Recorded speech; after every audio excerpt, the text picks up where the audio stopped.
China has no sovereignty in the high seas and therefore has no right to arrest, detain, or expel any person in the South China Sea high seas without trial.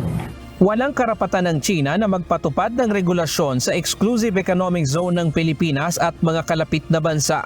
Ito ang opisyal na pahayag ng National Task Force West Philippine Sea kasunod ng kautusan ng China na arestuhin ang mga papasok sa kanilang mga inaangking teritoryo.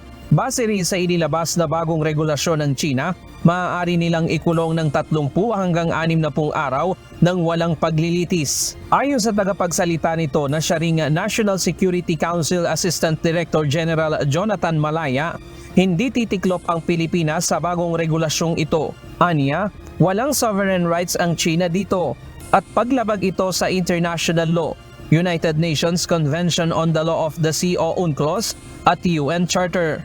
These regulations cannot apply to the exclusive economic zone of coastal states like Vietnam, Malaysia, Brunei, Indonesia, or the Philippines, or any other country for that matter. Malinaw na sa 2016 arbitral ruling ng UNCLOS, pinawalang bisa ang claim ng China sa buong South China Sea. Kaya walang karapatang magpatupad ng batas ang Chinese Coast Guard sa EEZ ng ibang bansa. Ayon kay ADG Malaya, malinaw na pananakot at magpapalala lamang ng tensyon sa South China Sea ang bagong hakbang na ito. Gayunman, hindi pa titinag at susuko sa mga ganitong pananakot at taktika ng China ang Pilipinas. These new Chinese Coast Guard regulations is nothing more than part of China's scare tactics to intimidate and coerce its Asian neighbors.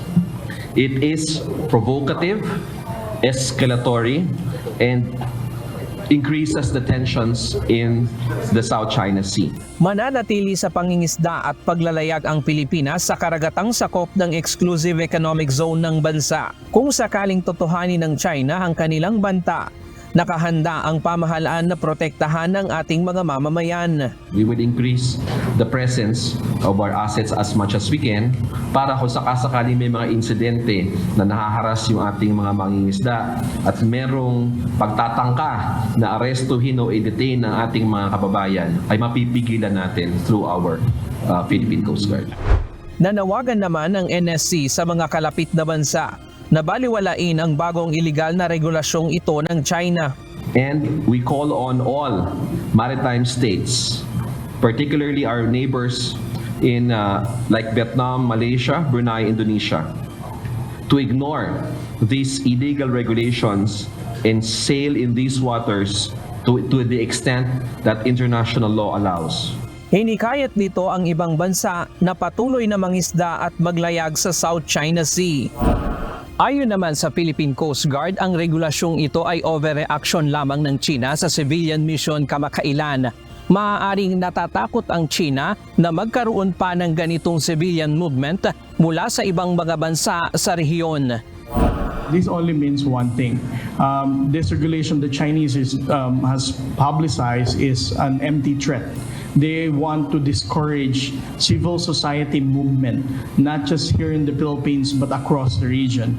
We can, the Chinese government even overreacted with this kind of civil society Atin Ito coalition last time. They even sent 10 China Coast Guard vessels, more than 20 Chinese maritime militia, 1 PLA Navy warship. So it means that it's really a headache for them if the civil society will be going in the South China Sea.